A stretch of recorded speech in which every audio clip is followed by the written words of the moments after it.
तो नमस्कार मेरे प्यारे साथियों, मैं आनंद सिंह स्वागत करता हूं आपका आपके अपने YouTube चैनल जीके अड्डा भाई आनंद सर पे, जहां हम बात कर रहे हैं आज पंचवर्षीय योजनाओं के बारे में।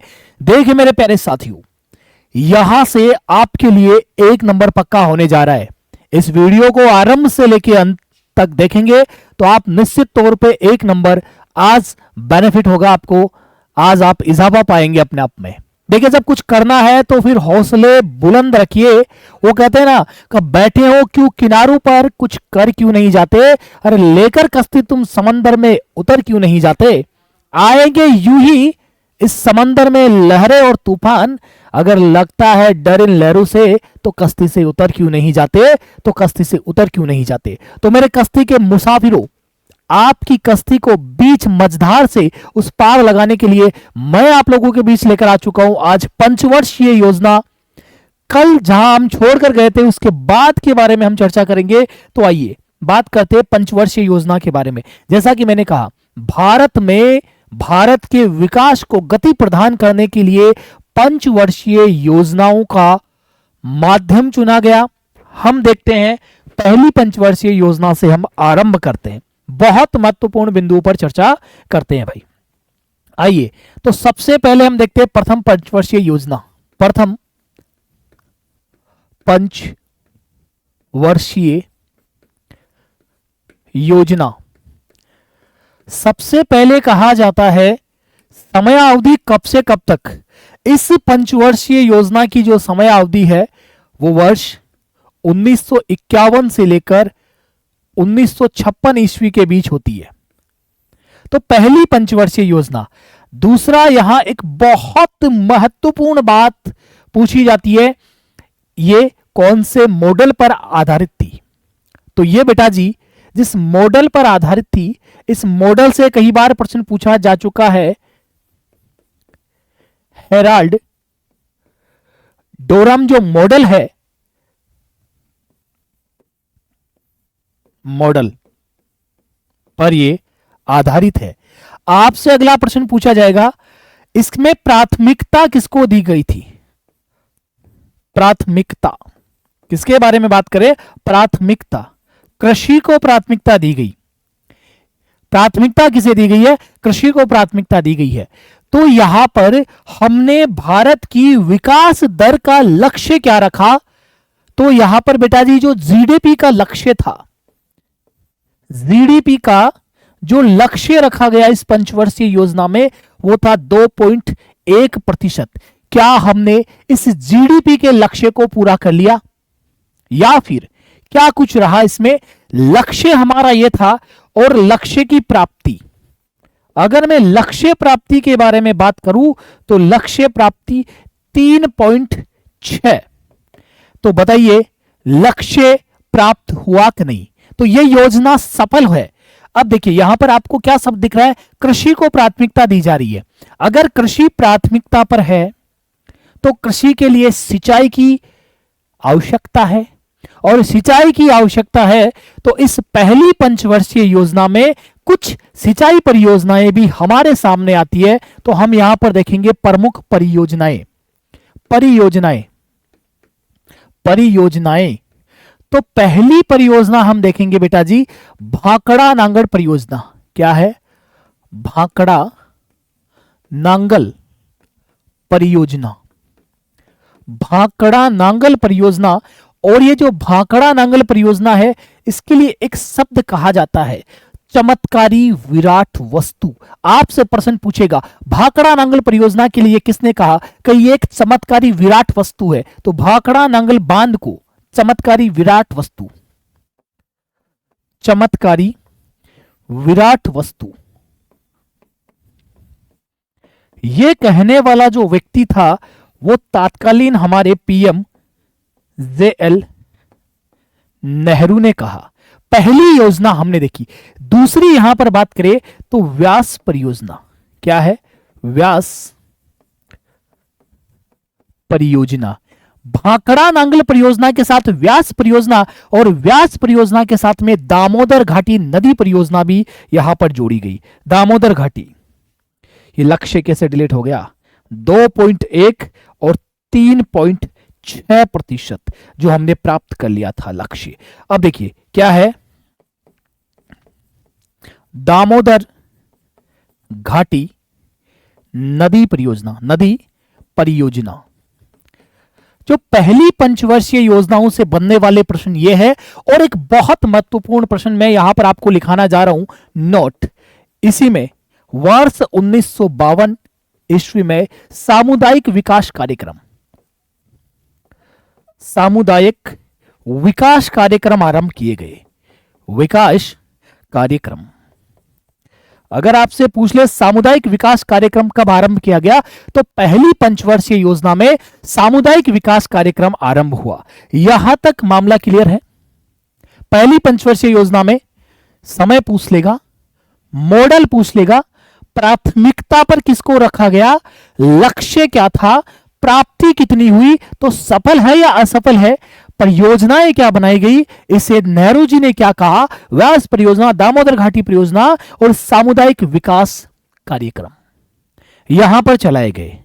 ठीक है, चलिए अगले बिंदु पर आते हैं और बात करते हैं दूसरी पंचवर्षीय योजना। किसके बारे में, दूसरी पंचवर्षीय योजना। चलिए बच्चा, वही सबसे पहले हम इसमें देखेंगे समय कब से कब तक है। जब हमने 51 से लेकर 56 तक वो रखा तो वर्ष 1956 ईस्वी से 61 ईस्वी के बीच में। अच्छा, आपसे पूछेगा कौन से मॉडल पर, ये मॉडल बहुत ही ज्यादा महत्वपूर्ण है बेटा जी, आपके ये मॉडल बहुत ज्यादा महत्वपूर्ण है। तो पीसी महाल नोविस,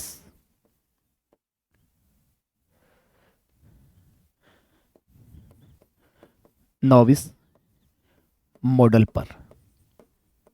पर। अच्छा, जब पहली बार में हमने कृषि को प्राथमिकता पे रखा तो दूसरी बार में प्राथमिकता क्या है, यहां पर हम देखते हैं प्राथमिकता यहां प्राथमिकता पर भारी उद्योगों को रखा जा रहा है।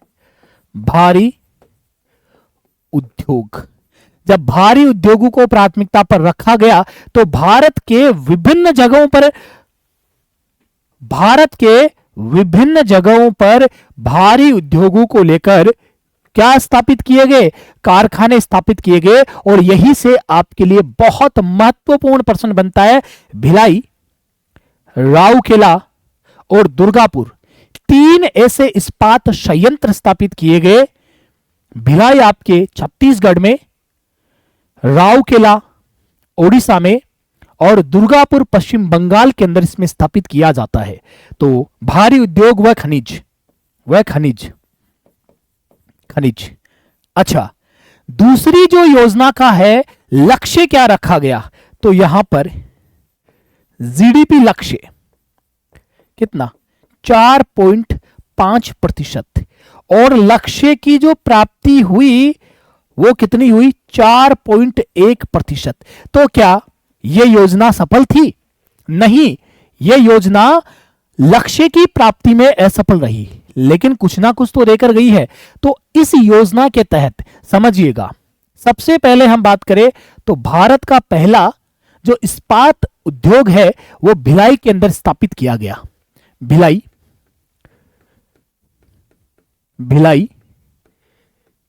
इस्पात कारखाना। भिलाई इस्पात कारखाना भारत का प्रथम कारखाना। भारत का प्रथम कारखाना रूस के सहयोग से स्थापित किया जाता है।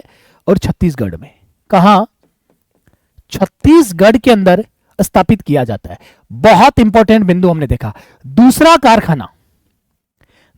कारखाना अगर मैं यहां पर बात करूं तो दूसरा कारखाना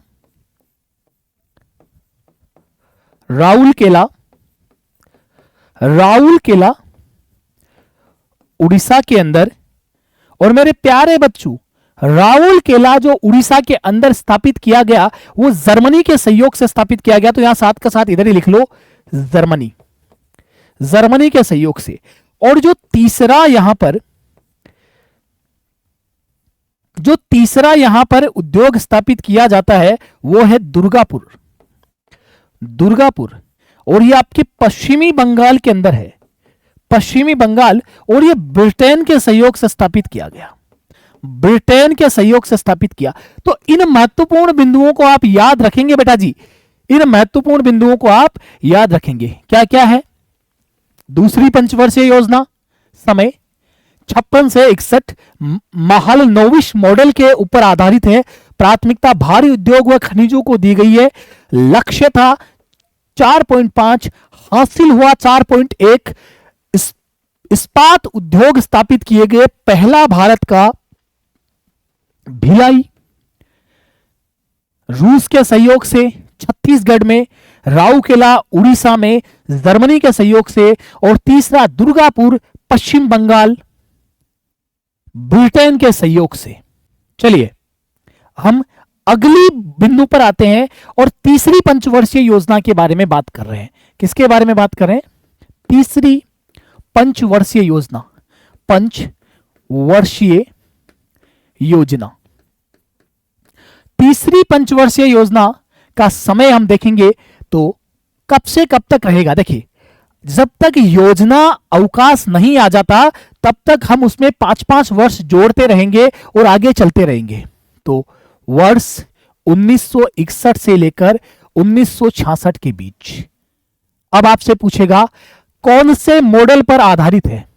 मॉडल, अगर हम मॉडल की बात करें तो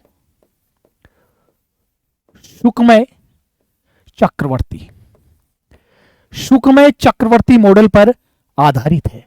अच्छा, अब इसमें पहली बार हमने प्राथमिकता पे देखा कृषि को रखा गया, दूसरे में भारी उद्योग को रखा गया, तो तीसरी में दोनों को मिलाकर। तो जो तीसरी पंचवर्षीय योजना है इसमें जो हमारा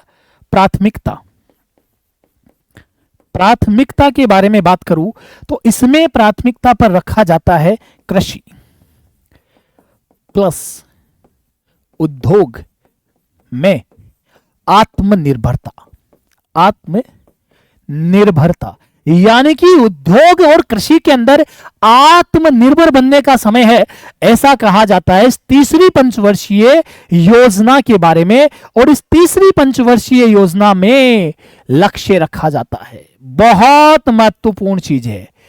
इस तीसरी पंचवर्षीय योजना में लक्ष्य और प्राप्ति, आप सोच भी नहीं सकते लक्ष्य कितना बड़ा रखा गया और प्राप्ति कितनी होती है।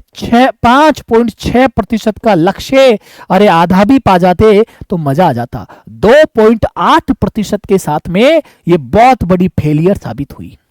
2.8%। सर यहां समझ में आता है पहले की योजनाओं में कुछ कमी रह गई लेकिन कुछ तो मिला, पर यहां पर क्या हुआ? यहां तो पूरा का पूरा मामला ही गड़बड़ हो गया। ठीक है, अभी देखेंगे आखिर कौन कौन से मामले थे जो इसमें गड़बड़ हुए। अब यहां पर तीसरा एक बड़ा संयंत्र स्थापित किया जाता है और वो है बोकारो आयरन व स्टील कारखाना। कौन सा? बोकारो। तो यहां पर बोकारो जो संयंत्र है वो स्थापित किया जाता है रूस के सहयोग से। और मेरे प्यारे बच्चों, छत्तीसगढ़ में हो गया, झारखंड के अंदर, ये झारखंड के अंदर। और इस समय प्राथमिक हरित क्रांति या आरंभिक हरित क्रांति क्या होती है? पहली हरित क्रांति आरंभ होती है। पहली हरित क्रांति आरंभ, पहली हरित क्रांति आरंभ, याद रखना भाई, पहली हरित क्रांति। और इस हरित क्रांति का जो जनक है ये बड़ा महत्वपूर्ण हो जाता है इस बार, क्योंकि अभी तात्कालीन करंट जीके का एक क्वेश्चन बनेगा, क्योंकि ये अभी हमारे बीच से अलविदा कह चुके हैं। तो एमएस स्वामीनाथन, एमएस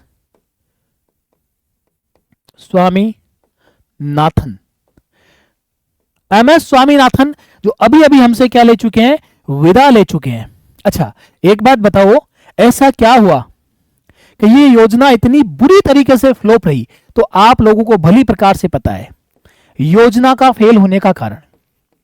योजना असफलता का कारण के बारे में अगर मैं चर्चा करूं तो फर्स्ट पायदान पे मैं पाता हूं भारत चीन युद्ध। भारत चीन युद्ध लड़े थे ना हम, भारत वाले चीन से युद्ध। कब लड़े थे सर? वर्ष 1962 के अंदर। फिर एक कुत्ते की आकृति का बैठा हुआ इधर प्रदेश पाकिस्तान। खैर, शिक्षक के मुंह से ये शब्द अच्छे नहीं लगते, लेकिन मजबूर हूं, विवश हूं, क्योंकि ऐसे देश के लिए तो मेरे मुंह से ऐसे ही शब्द निकलेंगे जो हमेशा हमें खरोच देता रहता है, जो हमेशा हमें जख्म देता रहता है। तो दूसरा, भारत पाक युद्ध, वो अलग बात है, ये आज तक हमें डिफीट नहीं दे पाया, लेकिन फिर भी क्या करें, ठीक है। और थर्ड जो मुद्दा रहा, वर्ष 1965-66 में सूखा। ये तीन बड़े कारण थे जिसके चलते हमारी तीसरी पंचवर्षीय योजना आधा भी लक्ष्य प्राप्त नहीं कर पाई। सुपर फ्लॉप रही। क्या रही? सुपर फ्लॉप रही। अगर आपसे पूछे सुपर फ्लॉप योजना कौन सी है, लेकिन बेटा जी इस दरमियान प्रथम योजना अवकाश आ जाता है। ये योजना पूरी ही नहीं हो पाई, उससे पहले ही इस योजना, मतलब ये योजना पूरी होने के बाद हमें एक यहां पर योजना अवकाश लेना पड़ा। रीजन आपको पता था, जो पंचवर्षीय योजना थी वो सुपर फ्लॉप हो गई। तो सुपर फ्लॉप होने के बाद में क्या करेंगे भाई? तो यहां पर हम योजना अवकाश लेंगे, प्रथम योजना अवकाश। क्या लेंगे हम? प्रथम योजना अवकाश। ठीक है, प्रथम योजना अवकाश कब से कब तक? वर्ष 1966 से लेकर 69 तक हम 3 एक वर्षीय योजना बनाएंगे। तो बेटा जी हमारा क्या, कहां से कहां तक योजना अवकाश है? वर्ष 1966 से लेकर 1909 तक यहां पर योजनाओं का अवकाश हमें दिखाई देता है। यहां से आगे चले और चौथी योजना के बारे में बात करें। चौथी योजना, चतुर्थ या चौथी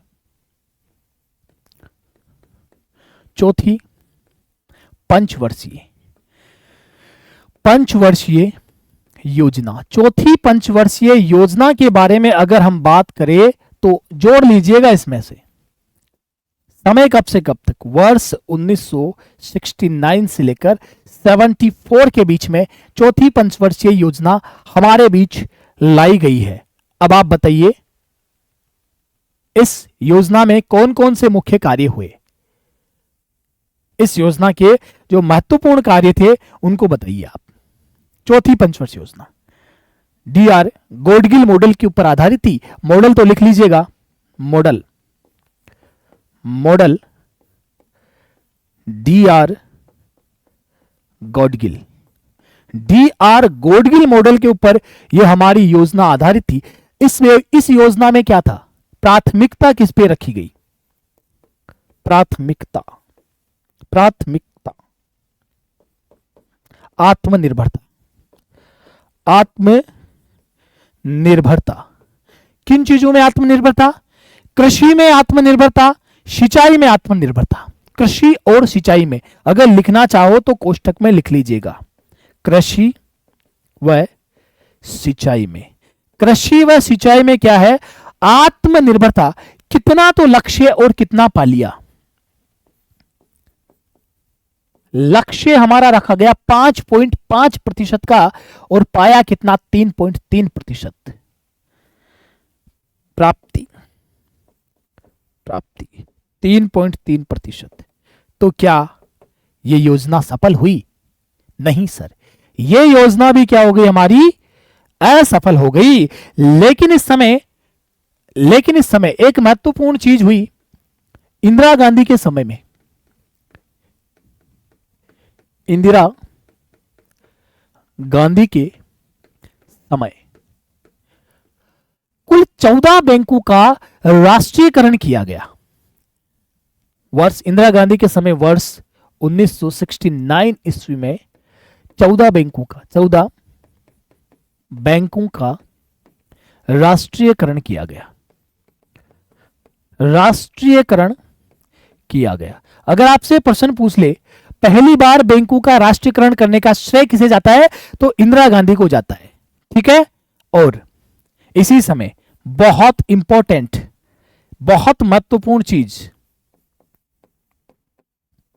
इसरो की स्थापना। अगर आपसे प्रश्न पूछे, इस बार इसरो काफी चर्चा में है, हाँ, चंद्रयान को लेकर, बाकी सारी चीजों को लेकर इसरो बड़ा चर्चा में है। तो मेरे प्यारे लाडेसर बच्चों, आप बताइए, यह पंचवर्षीय योजना हमारे लिए कारगर रहेगी। चलिए, इसके बाद अगली पंचवर्षीय योजना के बारे में चर्चा करते हैं। और अगली पंचवर्षीय योजना आपकी पांचवी पंचवर्षीय योजना। पांचवी पंचवर्षीय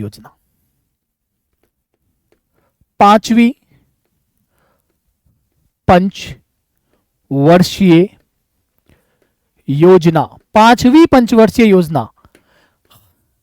एक बात बताइए बेटा, जिस तरीके से हम क्लास को लेकर चल रहे हैं, क्या आपको लग रहा है हम बहुत बेहतरीन तरीके से चल रहे हैं आगे की ओर? बताइए।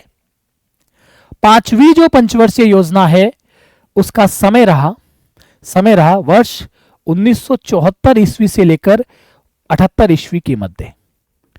क्या हुआ सर, 4 वर्ष की कैसी योजना है ये? बताइए आप। ये 4 वर्षों की पंचवर्षीय योजना है और इसमें पहली बार गरीबी उन्मूलन को प्राथमिकता रखा गया। इसकी जो प्राथमिकता वो क्या थी? गरीबी उन्मूलन।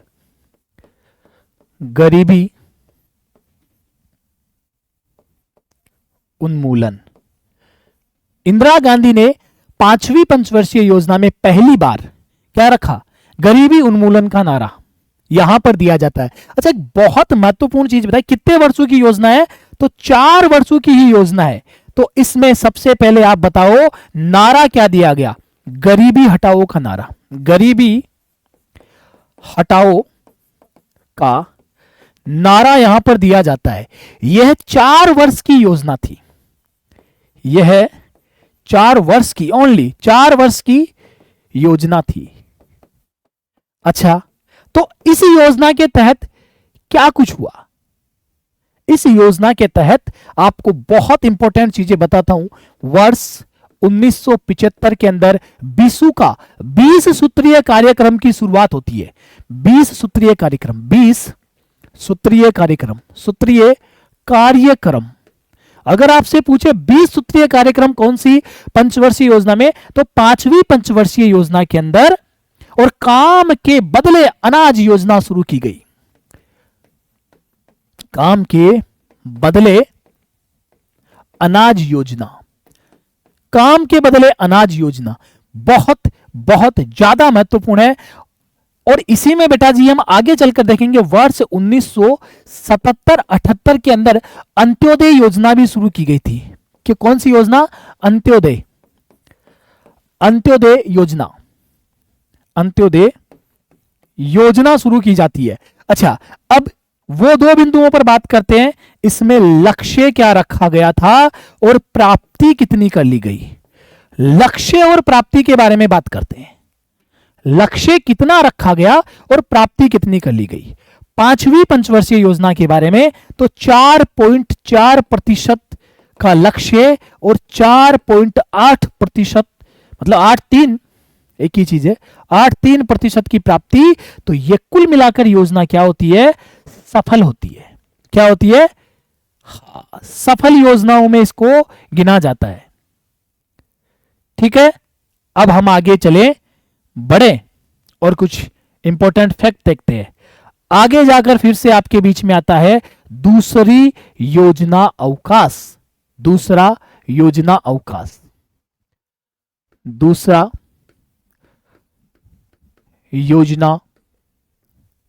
अवकाश पहली बार भारत में गैर कांग्रेसी सरकार बनती है वर्ष 1977 ईस्वी में मोरारजी देसाई के नेतृत्व में। और यहां पर जो 5 ईयर प्लानिंग है जो पंचवर्षीय योजना है उनको फिर से दूसरा झटका लगता है और वर्ष 1978 से लेकर 80 के बीच में दूसरा योजना अवकाश हमारे सामने आता है। आपको पता होना चाहिए इस समय इंदिरा गांधी हार का सामना करती है और इसके बाद दूसरी योजना अवकाश देखने को आपको मिलता है। फिर जैसे ही वर्ष 1980 में इंदिरा गांधी वापस से जीत कर आएंगी और फिर से छठी पंचवर्षीय योजना क्या कर देंगी, आरंभ कर देगी। तो ये कोई महत्वपूर्ण बिंदुओं के बारे में हमने बात की, 5 योजनाओं के बारे में आज हमने चर्चा की है। अगली 5 अगली जो योजनाएं बची है 12 तक, उनके बारे में हम कल की क्लास में बात करेंगे। आज के लिए इतना ही है, फिर मिलेंगे कल। जय हिंद, जय भारत।